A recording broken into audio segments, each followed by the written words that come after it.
À la fois patriotique et révolutionnaire, symbole de l'ordre établi ou de la lutte contre l'oppression, la Marseillaise est au cœur des tumultes qui ont façonné le sentiment national. Révéré passionnément comme appel à la liberté ou rejeté pour ses paroles guerrières, l'hymne le plus chanté au monde ne laisse aucun citoyen indifférent.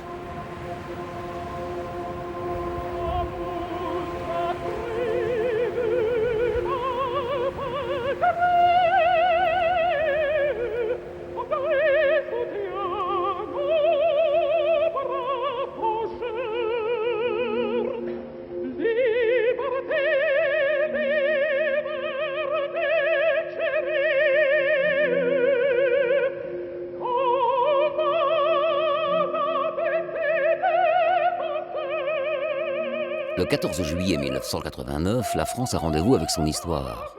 Pour célébrer l'héritage de la Révolution française de 1789, le pays organise les très spectaculaires cérémonies du bicentenaire. Et quand la cantatrice Jessie Norman entonne la Marseillaise, drapée dans une robe tricolore dessinée par le couturier Azzedine Lia, le monde entier retient son souffle. Il me paraissait tout à fait symbolique que ce soit elle, place de la Concorde, au centre de l'identité française. Il me paraissait très bienvenu qu'elle chantât la Marseillaise, parce qu'elle était américaine, qu'elle était noire, parce que de cette façon-là, elle incarnait les deux faces de ce chant qui est le nôtre. D'une part, le fait qu'il était profondément enraciné dans la terre de France, c'était une chanson, un chant patriotique au moment du début d'une guerre contre l'Autriche, et qu'en même temps, il avait une ambition révolutionnaire.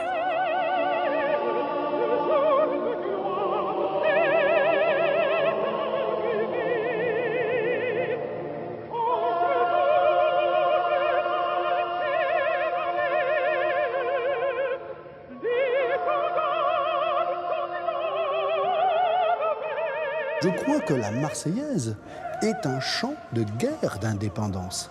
Voilà pourquoi tous les opprimés, tous les colonisés, tous ceux qui subissent une pression étrangère dans le monde peuvent se revendiquer de la Marseillaise et la chanter.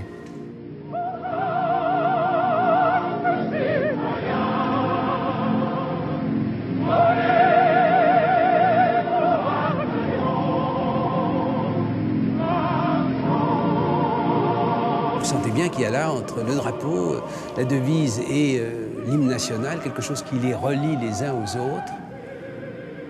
Et ce n'est pas par hasard, d'ailleurs, qu'on les ait vus ressurgir ensemble après les événements dramatiques de l'année 2015.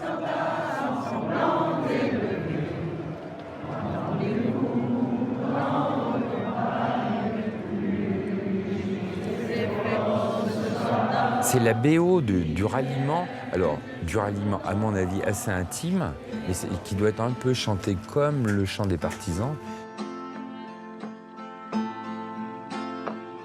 Allons enfants de la patrie, le jour de gloire est arrivé.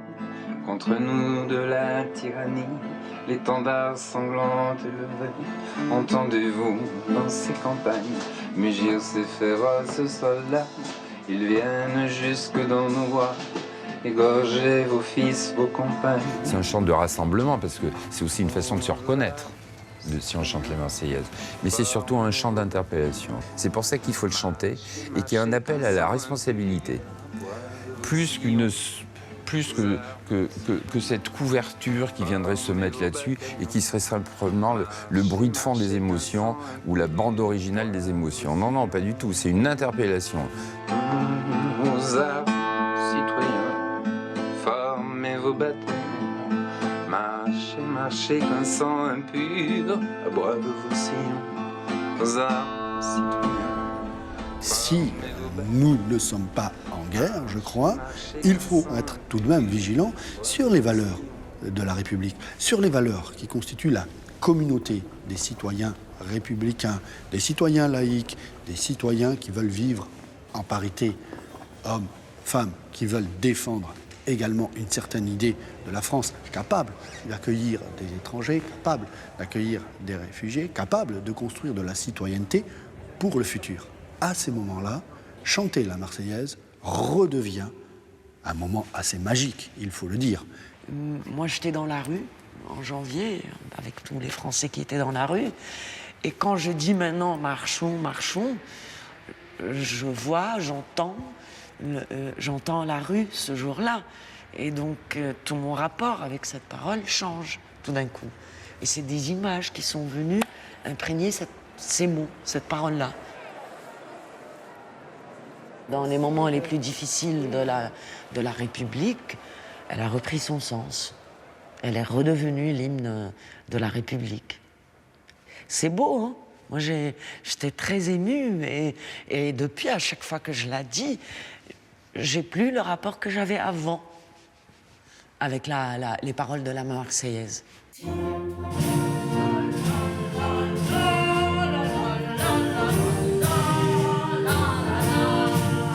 La France! Quand la République est attaquée, on se sent plus attaché. C'est bizarre que dans les moments difficiles d'une vie, on se rapproche plus, comme dans les moments difficiles d'une famille. Pareil, hein. La Marseillaise est un moment d'histoire qui construit le futur, qui rappelle que la République peut être un combat, qui rappelle que la République peut avoir à se défendre les armes à la main, qui rappelle qu'il y a des gens qui sont ennemis encore aujourd'hui du message républicain, du message de liberté, du message d'égalité, du message de fraternité et du message de laïcité et du message donc d'acceptation de l'autre dans toutes ses différences et dans la volonté de construire une société la plus unie, socialement parlant aussi. Ce qui demeure très frappant, aujourd'hui comme hier et comme avant-hier, c'est que la Marseillaise continue d'être un chant de libération tout autour de la planète. Allons enfants de la patrie, la jeune gloire est arrivée.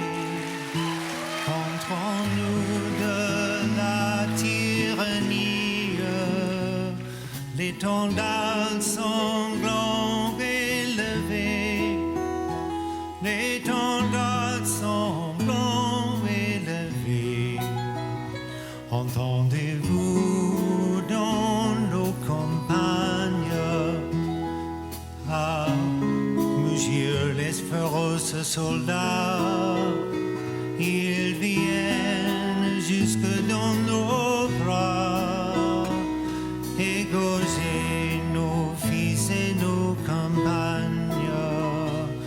Aux armes, citoyens. Et c'est par là qu'elle est fidèle à son destin initial, c'est-à-dire d'être un chant à vocation universelle. Et c'est par là qu'elle demeure, malgré tous les heurts et les malheurs qu'elle a pu connaître, et les déformations, les diversités de ses interprétations, elle demeure un phénomène prodigieux.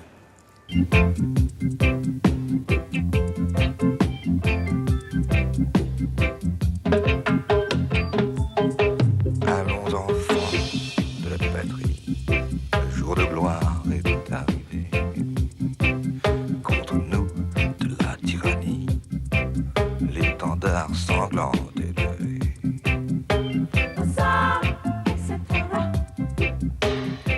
En 1979, Serge Gainsbourg, grand amoureux de la Marseillaise, en fait justement une interprétation qui soulève une énorme polémique. Serge Gainsbourg, la Marseillaise en reggae, c'est pas un peu de la provocation? Je pense pas. Je pense que le reggae, c'est une musique révolutionnaire. La Marseillaise est un chant révolutionnaire. Bon, qu'on danse dessus, on dansait bien sûr la carmagnole. Dansons la carmagnole, vive le son du canon.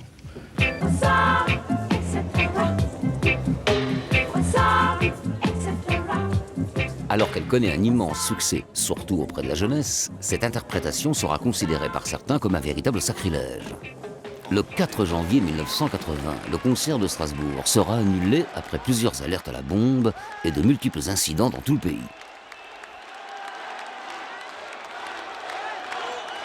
Je voudrais vous dire qu'un groupe d'extrême droite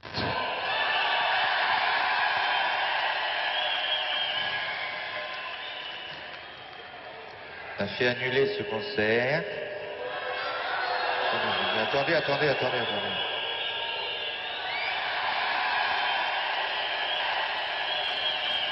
suis un insoumis.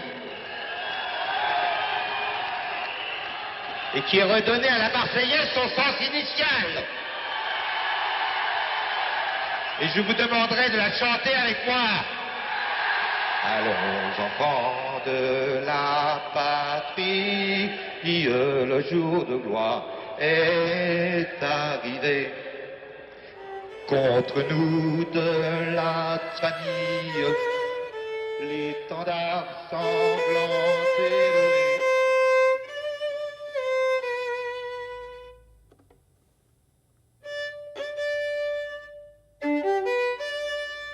Si ce concert de Strasbourg prend une dimension symbolique particulière, c'est parce que la Marseillaise est née dans cette ville 3 ans après le début de la Révolution française. La Marseillaise est associée à un homme, Roger de Lisle, donc dont on se pose encore la question du destin, né en 1760, décédant vers 1836, capitaine du génie, militaire, étant également donc poète et compositeur. Il a déjà écrit une tentative d'opéra, des odes, avant 1792.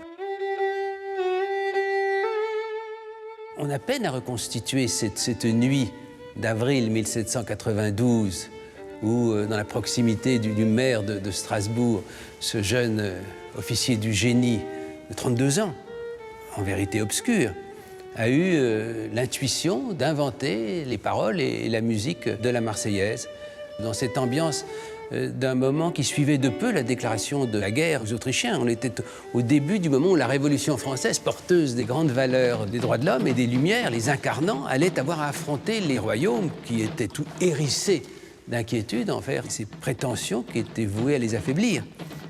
Donc on est dans un moment très particulier où il y a à la fois une fierté révolutionnaire et en même temps une inquiétude patriotique. C'est une guerre dans laquelle on s'engage avec un risque énorme.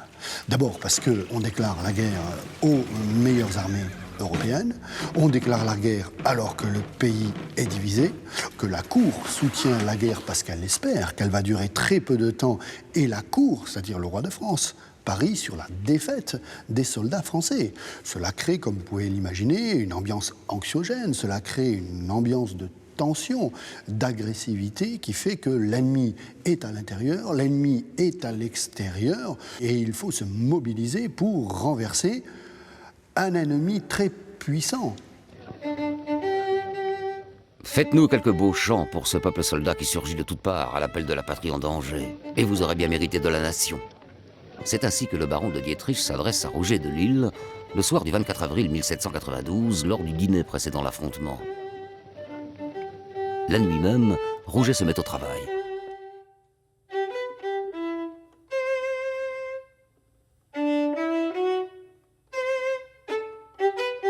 La Marseillaise, à l'origine, c'est ça. C'est un instant figé d'un enthousiasme d'un jeune homme, Roger de Lisle, qui va écrire paroles et musique et qui va être pris d'une espèce de fièvre après avoir entendu des gens dire « Allons enfants », d'entendre tous ces slogans.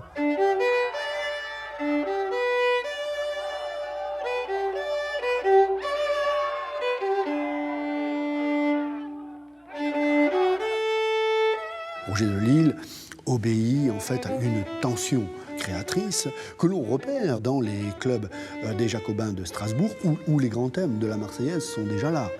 Se soulever, la lutte contre les tyrans, l'appel à la liberté, l'appel aux armes. La Marseillaise est un chant de guerre, mais c'est un chant politique. C'est un chant révolutionnaire. La Marseillaise, quand on la lit bien, est en fait un texte composé de deux réalités complètement différentes. La destruction de l'ancien régime. On ne veut plus être esclave, on ne veut plus de despotes, on ne veut plus de phalanges de mercenaires, on ne veut plus de cohortes étrangères pour commander en France. Mais d'un autre côté, c'est un texte de fondation, c'est un texte républicain. C'est un texte qui défend la liberté des chaumières, la liberté de tout un chacun à pouvoir travailler dans ce pays de paysans où l'écrasante majorité des Français demandent qu'une seule chose, cultiver leur champ. C'est un texte qui défend l'égalité, plus de privilèges pour qui que ce soit. La guerre va être aussi une formidable machine de démocratisation de la France, car tout un chacun va devoir défendre le pays. Tout est soldat, dit-on dans la Marseillaise. Ce n'est pas un chant de violence pour la violence, c'est un chant de défense de la patrie qui est en danger. Le 25 avril 1792, après avoir travaillé toute la nuit, Rouget de Lisle présente la partition au maire de Strasbourg, qui la chante aussitôt. Un officier s'écrie « Qu'est-ce donc que ce diable d'air ? On dirait qu'il a des moustaches !»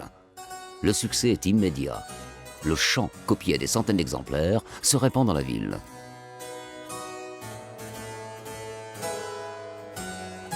Rouget de Lisle écrit le chant de guerre pour l'armée du Rhin.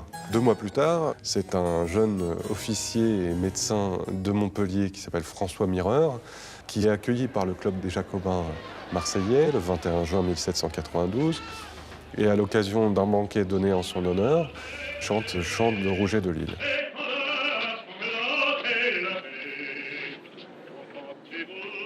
Rapidement, il va y avoir un appel à la mobilisation d'un groupement de volontaires, des fédérés, pour défendre Paris, menacé par les troupes austro-prussiennes. À Marseille, il y a tout de suite une mobilisation très forte. Les soldats marseillais, au début du mois de juillet, remontant toute la France, ont pris l'habitude de chanter cette chanson qui va devenir le chant des Marseillais et on les accueille ainsi à Paris.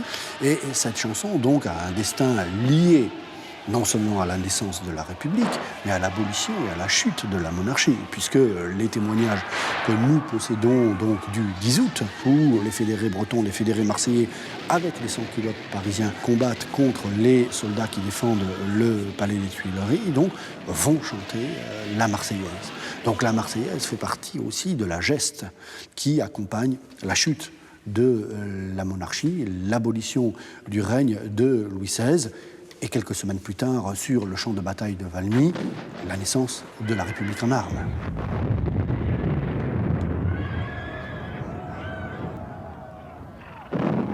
C'est Michelet, l'admirable historien de la Révolution française, qui a dit que lors de la victoire de Jemappes, la Marseillaise avait remplacé beaucoup d'eau de vie. Et Carnot, l'organisateur de la victoire, de son côté, disait qu'elle avait été aussi importante que 100 000 soldats.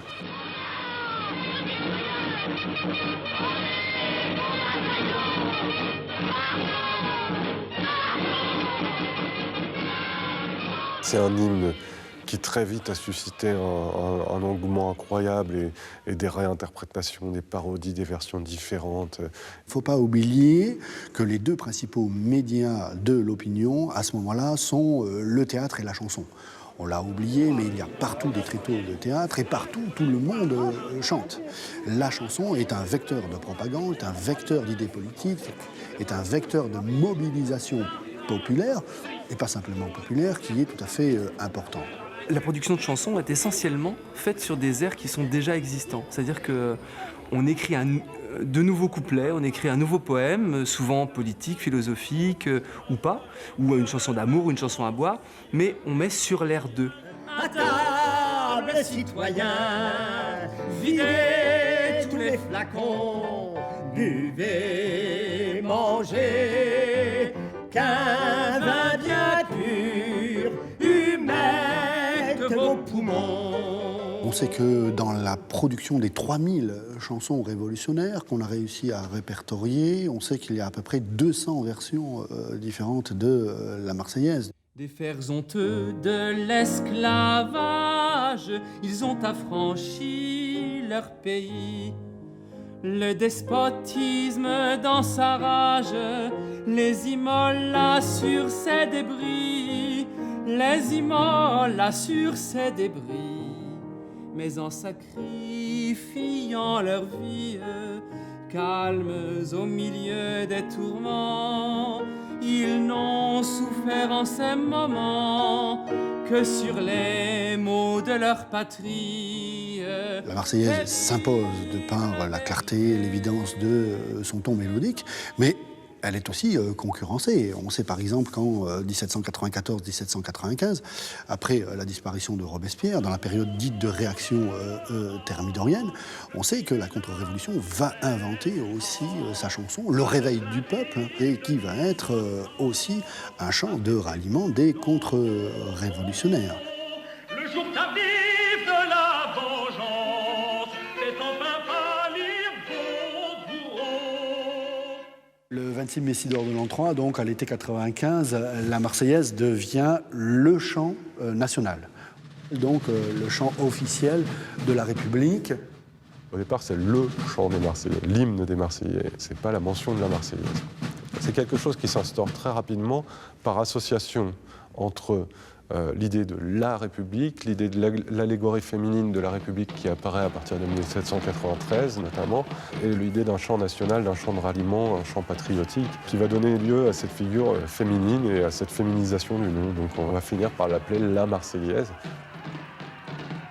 Elle a donc été populaire jusqu'à l'arrivée de Bonaparte au pouvoir. Et vous ne vous étonnerez pas de savoir que Napoléon Bonaparte, le premier consul puis l'empereur, ait regardé la Marseillaise avec beaucoup de méfiance.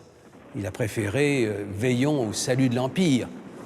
Mais il n'a pas pu empêcher que la Marseillaise continua à vivre. C'est Abel Gans dans le film où il évoque Austerlitz, qui montre que spontanément la Marseillaise éclate. Soldats, vous avez à la journée d'Austerlitz décoré vos aigles d'une gloire immortelle. Et il vous suffira de dire « J'étais à la bataille d'Austerlitz » pour que l'on vous réponde « Voilà un brave ».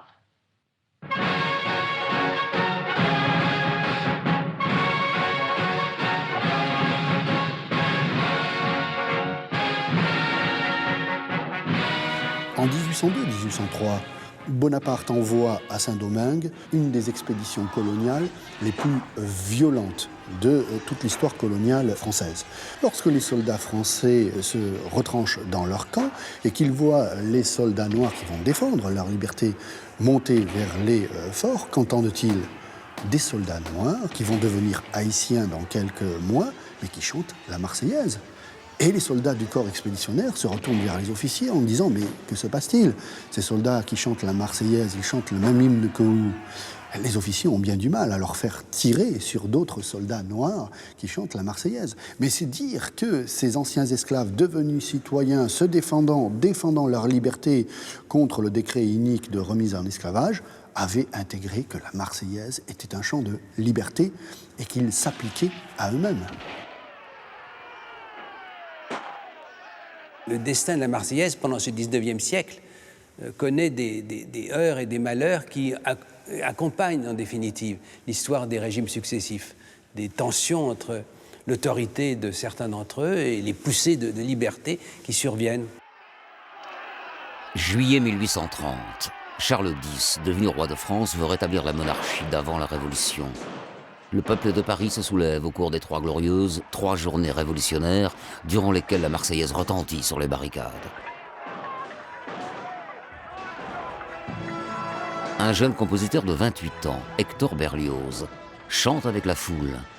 Porté par l'élan de liberté qui souffle sur Paris, il compose une nouvelle orchestration de la Marseillaise, énergique et grandiose, dont la partition précise « Pour tout ce qui a une voix, un cœur et du sang dans les veines ».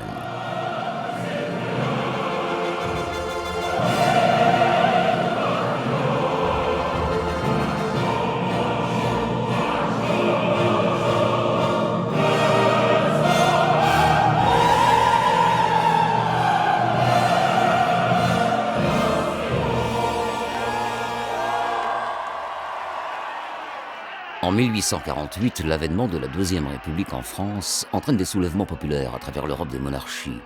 C'est le printemps des peuples. On chante la Marseillaise sur toutes les barricades de Hongrie, d'Italie, de Pologne, d'Allemagne. Une répression féroce écrasera sans pitié ces mouvements de lutte contre la tyrannie. Témoin de son temps, Franz Liszt composera une version virtuose aux échos mutilés de l'hymne des révolutions.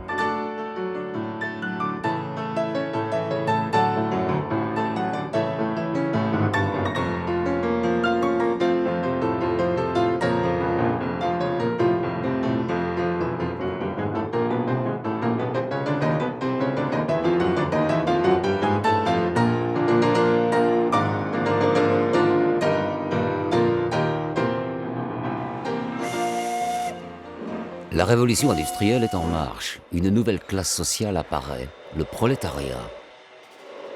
Le préfet Haussmann lance de gigantesques travaux pour moderniser Paris, mais il refuse de restaurer la tombe de Roger de Lille.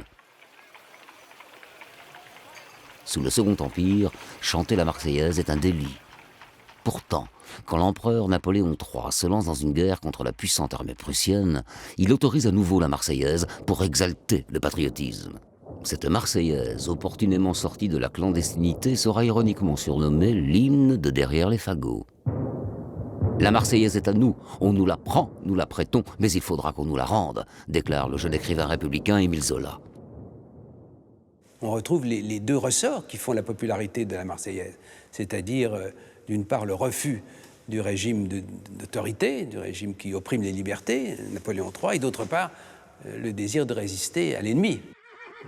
En 1870, après la cuisante défaite de Napoléon III à Sedan, Bismarck et ses troupes humilient les vaincus en sifflotant la Marseillaise.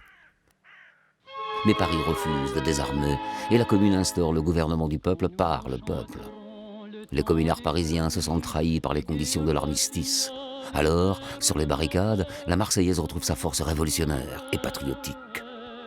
Le gouvernement conservateur de la Troisième République négocie la capitulation. Il engage une répression féroce de la Commune qui n'aura duré que 3 mois. Le pays se fracture entre monarchistes et républicains. C'est à la fin des années 1870 que la Troisième République va faire de la Marseillaise l'hymne national. On n'en fait pas d'ailleurs une grande affaire, on se contente de remettre en vigueur la décision de Messidor en Troie, qui antérieurement avait fait de la Marseillaise l'hymne de la France.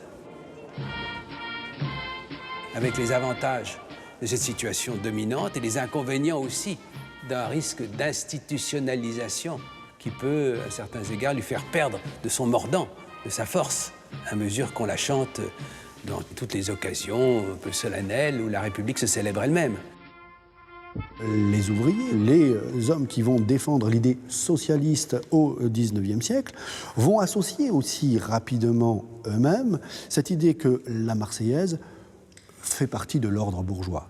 Et on va s'éloigner petit à petit du côté de ces révolutionnaires de la Marseillaise, au profit de l'Internationale qui arrive à la fin du siècle. Sous la Troisième République, on commence de poser, dans certains cercles intellectuels, la question récurrente des paroles de la Marseillaise. Est-ce que cette Marseillaise ne serait pas trop brutale, trop guerrière, trop agressive ? Et certains proposent de changer les paroles. Pendant la Belle Époque, période prospère d'exposition universelle et coloniale, la guerre semble loin. Et quand le journaliste en vogue Maxime Formont interpelle l'opinion, faut-il réécrire la Marseillaise ? Raymond Poincaré, futur président de la République, lui répond « Quelque passion qu'on ait pour la paix, je ne trouve pas mauvais qu'à toute heure, chez nous, on entretienne l'amour sacré de la patrie. Cette pensée que nous pouvons être forcés, tôt ou tard, de repousser les agresseurs, d'aller aux armes et de former nos bataillons. » En 1914, la France entre de nouveau en guerre contre l'Allemagne et l'Autriche-Hongrie. L'union sacrée soude le peuple français. La dimension nationaliste et guerrière de la Marseillaise est à son apogée. Qu'ils sachent que dans la fournaise, nous chantons la Marseillaise, car dans ces terribles jours, on garde l'Internationale pour la victoire finale. On la chantera au retour.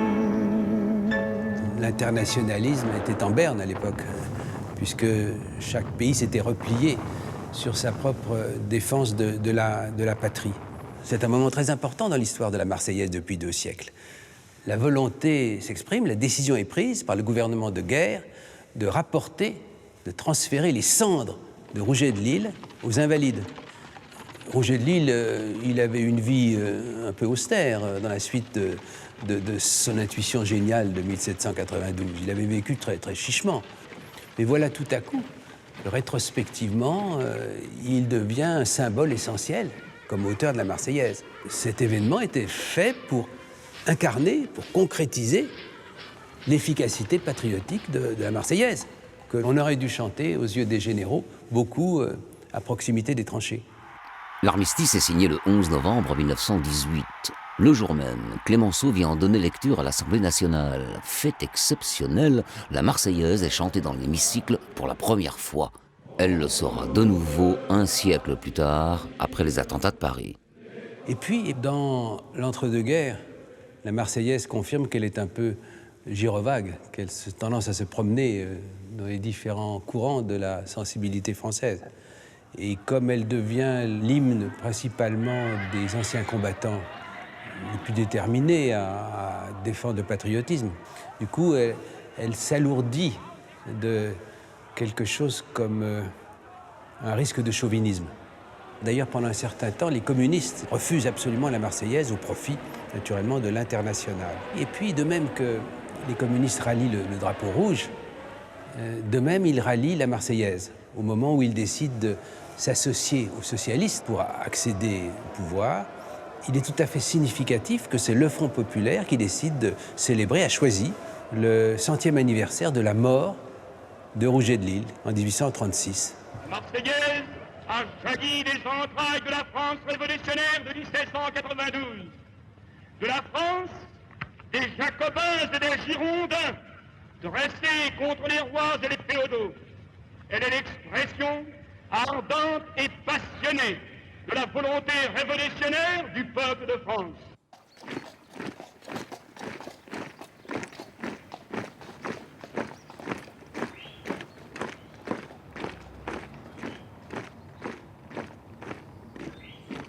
En juin 1940, les troupes d'Hitler occupent la France et défilent dans la capitale.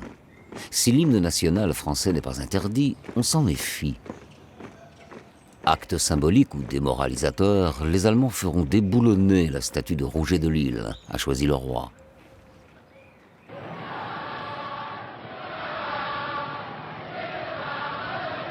Sans supprimer la Marseillaise, le régime du maréchal Pétain, qui est né sous la botte de l'ennemi, choisit cette malheureuse chanson « Maréchal, nous voilà ». La Marseillaise passe des mauvais moments, mais du même coup, elle reprend tout le lustre possible du côté de la résistance.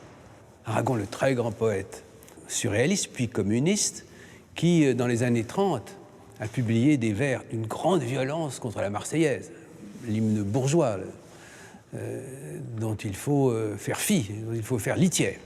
Puis arrive la résistance, et il y a des vers magnifiques, la ballade de celui qui chanta dans les supplices, et dont le dernier souffle exprime la Marseillaise. Chantait lui sous les balles des mots sanglants élevés. D'une seconde rafale, il a fallu l'achever. Une autre chanson française à ses lèvres est montée, finissant la Marseillaise pour toute l'humanité. Il y a deux grands airs de la résistance. D'un côté, la Marseillaise, et de l'autre, le chant des partisans. La Marseillaise est à peu près à la même place dans l'expression des courages, des frustrations, des malheurs et du refus de la barbarie. Il est tout à fait naturel qu'à la Libération, le général de Gaulle lui-même reprenne la Marseillaise quand il met le pied sur le sol français et à Paris, au moment de la grande fête de la Libération.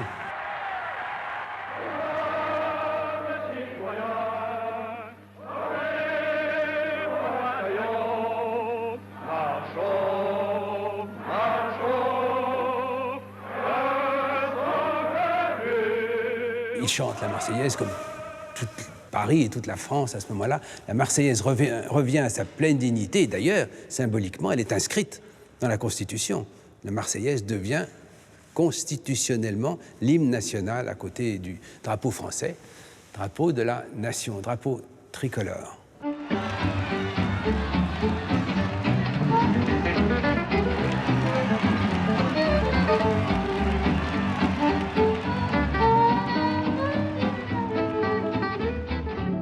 Dans l'euphorie de la Libération, Django Reinhardt et Stéphane Grappelli font swinguer la Marseillaise, une version annonciatrice des bouleversements qui secouent la France d'après-guerre. Une nouvelle génération s'émancipe au son du jazz, du rock, des musiques surgies des transistors.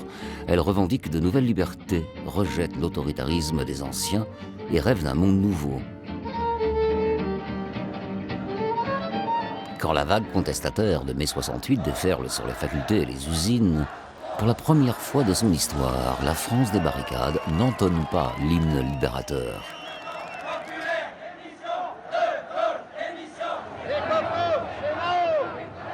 À l'inverse, c'est le pouvoir conservateur qui se regroupe autour de la Marseillaise.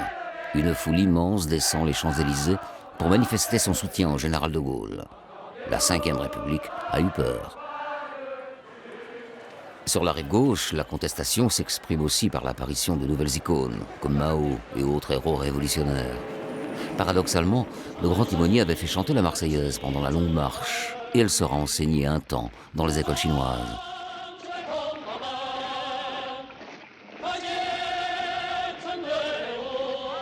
À leur tour, en 1989, les étudiants chinois qui exigent des réformes démocratiques la chanteront sur la place Tiananmen à Pékin.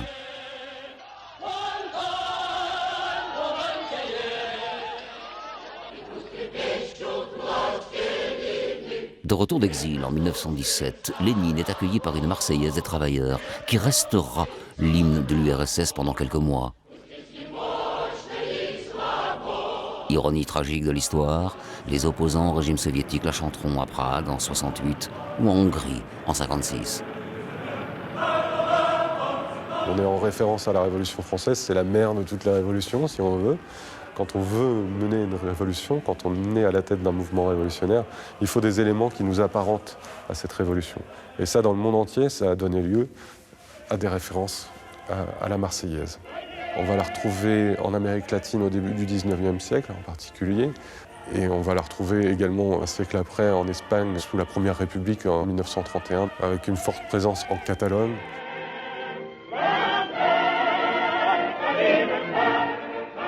L'autre volet du destin international de la Marseillaise est qu'elle incarne une certaine idée de la France, porteuse de valeurs universelles. En 1967, la BBC diffuse Our World, première émission de télé en mondiovision, regardée par 350 millions de spectateurs. Il s'agit alors d'une toute autre révolution. La télévision britannique a demandé aux Beatles de composer une chanson simple, comprise de tous, et dont les premières notes soient reconnaissables dans le monde entier.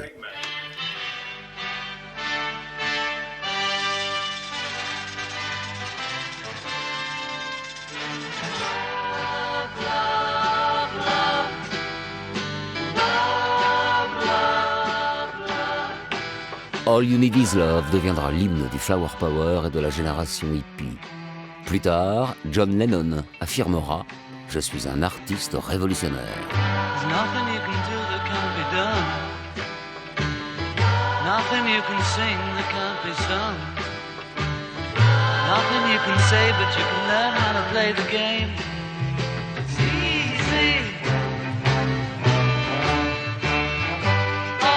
La Marseillaise, symbole de paix et de fraternité, ce sera effectivement le cas, le 24 septembre 1984, date anniversaire du début de la Première Guerre. Ce moment de réconciliation entre deux ennemis héréditaires marquera profondément l'histoire de la Marseillaise. François Mitterrand et le chancelier allemand Kohl se sont pris la main. On n'a peut-être pas chanté beaucoup les paroles ou prêté beaucoup d'attention aux paroles, mais l'air était là, la musique était là, et ce fut un moment très noble où, en somme, par-delà les aspects qui peuvent apparaître cocardiers de cet hymne qui est le nôtre, il a retrouvé sa vocation universelle, et en tout cas sa vocation d'unité entre les peuples. L'apaisement des relations internationales se poursuit en 1989 avec la chute du mur de Berlin et la fin de la guerre froide, événement qui soulève d'immenses espoirs pour l'avenir.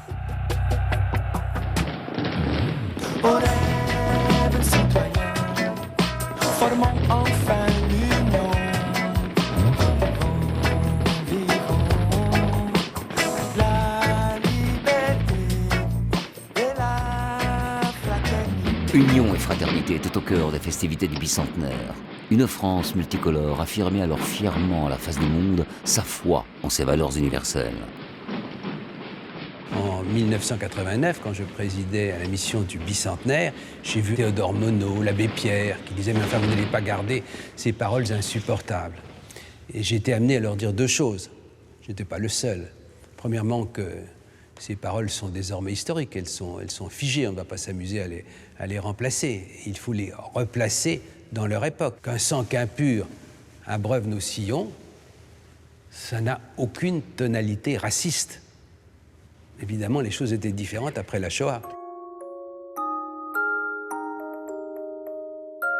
Il est normal que la notion de sang impur soit mal comprise, soit mal interprétée, puisque nous vivons dans un monde où nous devons être constamment vigilants vis-à-vis des formes du racisme moderne, qui prétend justement donc qu'il y aurait des personnes qui génétiquement, physiquement seraient inférieures ou auraient moins de capacités d'autres personnes. Donc il est normal que cette question du sang impur nous braque et que l'on soit sensibilisé.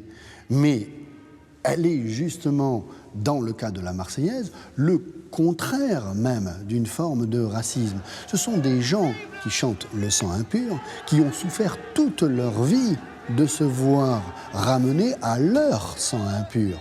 On leur a dit toute leur vie qu'ils avaient du sang impur. Donc, évidemment, cette question du sang est centrale. Mais la replacer après la catastrophe de la naissance du racisme au XIXe siècle est une erreur totale. Le sang impur, c'est le sang des gens simples. Et qu'à l'époque, on ne pouvait pas l'exprimer autrement parce qu'on s'adressait à des gens simples, à des gens comme ma grand-mère. Ma grand-mère a toujours compris ça en le chantant. Aux armes, citoyens, formez vos bataillons. Marchez, marchez, qu'un sang impur boive vos sillons. Aux armes, citoyens, formez vos bataillons. Marchez, marchez, qu'un sang impur boive vos sillons. Qu'un sang impur abreuve nos sillons, il y a deux interprétations. Pour certains minoritaires, le sang impur, ce serait celui des révolutionnaires eux-mêmes, disant, en reprenant en quelque sorte à leur compte le fait que les autres disaient que c'était le sang bleu, un sang supérieur. Mais vous allez voir ce que ce sang impur va marquer en acceptant la mort. La seconde interprétation me paraît plus juste, et celle qui fait dire que le sang impur, c'était celui des aristocrates. C'est celui des nobles qui sont des traîtres, qui ont émigré, qui reviennent dans le pays qu'ils ont trahi et à qui on promet donc de mourir sur le champ de bataille, de telle sorte que leur sang, qui a été prétendument pur pendant des centaines d'années, voire depuis 1400 ans, depuis qu'existe la noblesse, va cette fois-ci nourrir les champs de France. En même temps, il faut être très attentif à la strophe numéro 5, à la 5e strophe, que l'on devrait apprendre par cœur, et où il est dit qu'il faut être indulgent à l'égard des soldats d'en face. À regret, s'armant contre nous, dit la strophe, à regret, s'armant contre nous. On les oblige, les souverains, avec le système hiérarchique, les oblige à lutter contre nous, les oblige à lever les armes contre nous. Il faut comprendre que s'ils pouvaient être libres, comme ils le souhaiteraient, ils ne se battraient pas contre les armées françaises. Donc soyons indulgents à leur égard. Cette strophe est extrêmement importante. Français, en guerriers magnanimes, portez ou retenez vos coups, épargnez ces tristes victimes, à regret s'armant contre nous.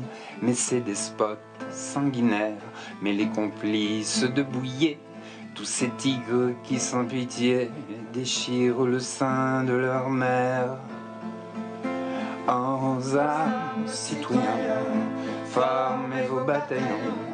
Marchez, marchez, qu'un sang impur boive vos sillons. Depuis l'enfance, j'ai un rapport très très fort avec la Marseillaise. Extrêmement fort, mais je dirais même musicalement. Musicalement, c'est-à-dire je suis d'une famille de gens très républicains, donc la Marseillaise c'est important. Mon père jouait dans l'harmonie municipale et donc jouait, c'était la Marseillaise. Moi je suis rentré très jeune dans l'harmonie municipale, je suis passé au saxophone. le contre-chant de la Marseillaise, je connaissais par cœur. Je jouais toujours les hymnes, au monument aux morts et tout dans la petite ville où j'habitais à la Bourboule. Et en plus, j'avais un autre rapport que ça, c'est-à-dire que dans la famille, on avait un tel sens de la continuité qu'on m'a donné le nom du héros de la famille qui est mort en 18. Et donc, je jouais le contre-chant de la Marseillaise en étant dans une sorte d'attitude méditative, en voyant mon propre nom et la date de ma propre mort sur le monument aux morts. Donc, si vous voulez, ça ancré extrêmement profondément, moi, le fait national et le fait de la chanson. Amour sacré de la patrie, conduit, soutient nos braves vengeurs. Liberté, liberté chérie, combat avec tes défenseurs. J'ai essayé d'en faire une version comme si c'était un chant d'introspection, comme si c'était une chanson d'amour, comme moi j'aime, comme si c'était chanté à l'oreille d'une Marianne aimée, quoi. Enfin quelque chose comme ça.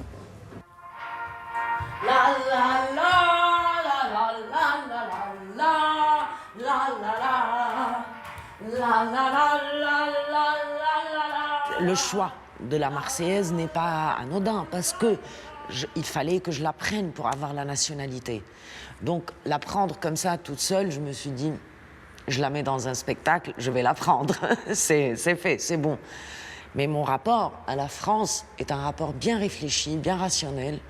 C'est la laïcité. C'est le pays qui allait me permettre de m'exprimer avec le plus de liberté que je puisse avoir. C'est ce rapport-là. C'est le rapport à la culture, c'est le rapport à l'écriture, c'est le rapport à l'art de ce pays. Un pays où je me sens l'égale des autres, sans voir la couleur, l'origine, le sexe. Un pays où je peux m'exprimer librement, sans en payer le prix. Quand j'ai écrit ce spectacle, j'avais dans la tête tout ce qui a été dit sur la Marseillaise, que ce soit contre les paroles qui sont trop violentes, que ce soit un texte qu'il faut dépoussiérer, que ce soit Gainsbourg avec... etc. Tout était dans ma tête. Je connais très bien tout ce débat dans la société française. Il y a eu des moments où, oui, je me sentais un peu visée par les paroles violentes un peu de la Marseillaise, en oubliant le contexte dans lequel elle était écrite, bien sûr, parce qu'on oublie quand même. Et il y avait des jours, quand je jouais, le sens de la Marseillaise prenait vraiment son sens. Il y a des jours où j'avais les larmes aux yeux en scandant ce texte. Mais il y avait toujours un moment qui me figeait comme ça, dans mon émotion. Vers la fin, quand je dis « Amour sacré de la patrie, conduit, soutient nos bras vengeurs, liberté chérie, combat avec tes défenseurs », toujours, c'est le seul moment du spectacle. Quoi que je fasse, je peux pas le dire sur un ton léger. J'ai toujours été captivée par ce moment, comme si cette parole a été écrite précisément pour moi. Liberté, liberté, chérie, combat avec tes défenseurs, combat avec tes défenseurs.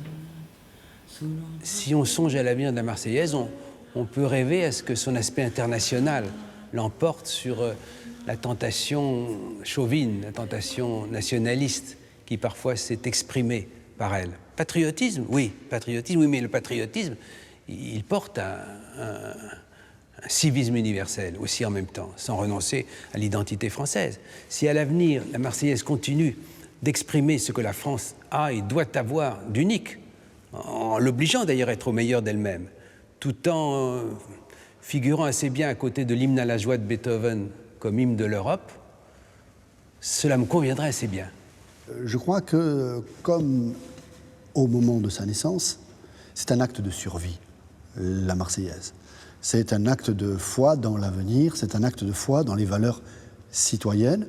La République n'est jamais une donnée en soi, c'est toujours un horizon d'idéalité, c'est toujours quelque chose qu'on veut construire ensemble. Et donc, quand tout va bien, évidemment, l'actualité de la Marseillaise diminue, puis dans les moments de danger, puis dans les moments de risque, puis dans les moments de vigilance républicaine, la Marseillaise réapparaît. Spontanément, elle réapparaît comme une affirmation de soi, comme une affirmation des valeurs pour lesquelles on aimerait combattre. C'est-à-dire que la Marseillaise est en fait un futur. La Marseillaise n'est pas liée au passé de la Révolution. La Marseillaise est liée au futur parce qu'elle montre bien que la République est une chose complètement abstraite et qu'il faut défendre en permanence. Lorsque le marquis de Sade dit en 1795 « Français, encore un effort pour devenir républicain », bien la Marseillaise aide à devenir républicain parce qu'elle montre que rien n'est inscrit dans le réel, rien n'est acquis pour toujours, et tout est toujours à défendre.